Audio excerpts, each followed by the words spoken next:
Okay, today I thought I would teach you how to make a simple heart wood quilt. It'll look a little different than this, but you get the idea. Follow along. Okay, to start this piece of wood art, we need to cut a bunch of triangles. And a lot of people stress out about triangles. I can't get them quite right, but I'm going to show you the easy way to do it. So I don't often measure wood when I post these videos, but I know it's important to some people, so let's talk about it. So this is just a standard piece of lath that you can get at Home Depot or Lowe's or pretty much any lumber yard. It's about 1.5 inches wide.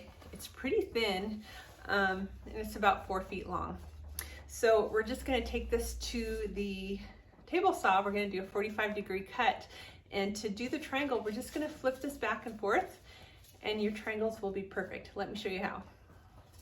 Okay, I'm going to show a couple different angles about this, but basically right now I'm going to the top corner and I'm just cutting off that excess wood we don't need.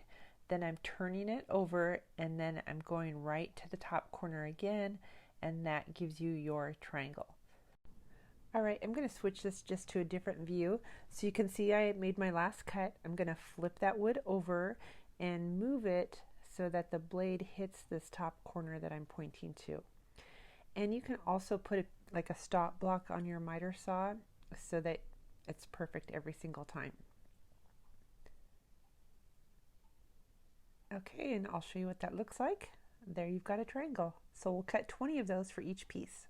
So I always believe that you do these in bulk, just push them out that way because it's so much more efficient. So I did put a stop block on my saw. You can see that piece of wood there, and I went ahead and I cut 200 pieces of these. I recounted them just to make sure I had them accurate, and then I sanded as needed. Okay, so I have enough here. I have 10 girls coming, I'm told, but I always make extra. So I made 12 plus some extra pieces in case some get lost. You know, some pieces are gonna get lost. All right, next step. All right, so now I need to do backers for these babies, and let me measure this.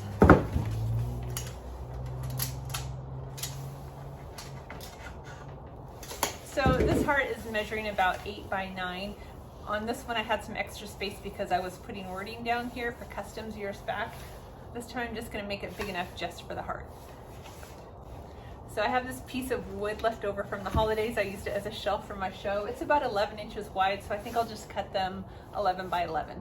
That should be plenty of room for the heart. So I went ahead and cut that piece of wood down to 11 inches, and I'm just doing a quick dry fit to make sure that the heart fits in there. It should. I measured properly, but I always like to make sure before I start cutting a bunch of wood. So that works. I'm going to cut the rest of these down to 11 inches. And then the fun part comes. It's time to paint your little triangles.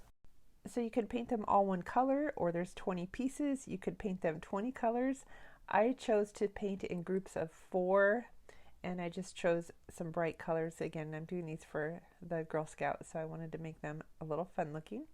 But yeah, just choose which colors work best for you. So I'm painting both sides because depending on how you place these, you might need to flip them, and you don't want to get frustrated later that you didn't paint the back. So I'm going to go ahead and do that and then just let these sit overnight. Okay, so before I get the wood glue out, I'm going to do a dry fit and get this heart assembled, and I kind of forgot how to do it, so I'm just kind of going from memory here. But you first want to start with kind of like a diamond or a square on its edge, and then you'll complete a square. So really this is all about color placement.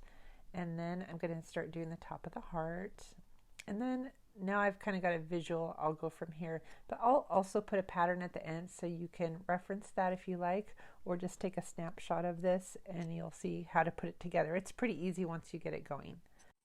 So for this, I'm kind of winging it, but you'll find yourself putting these together and taking them apart until you like the color combo. Like on the left there, I can kind of see I'm heavy on those blues and greens, but I do want to just get this together to show you how it looks. All right, that's that. This is about how it looks. I'll take it out in the garage and glue it up. All right, I'm in the process of gluing these down now. Now, these little pieces of lath are so lightweight. I wouldn't get too worried about what type of glue you use because honestly, I don't think it matters. I'm in my wood shop, so I am using my wood glue. Any brand is fine. So I'm just going to take the time to attach these properly and see how it looks. All right, since you've already seen me do this once, I'm going to speed this up. Really, the only key here is don't do too much wood glue or it oozes out. If it does, just grab a Q-tip and wipe it off before it dries. All right, so I let that wood glue dry overnight just to make sure everything was secure. I didn't want anything falling off when I was messing with it, but here's the end result.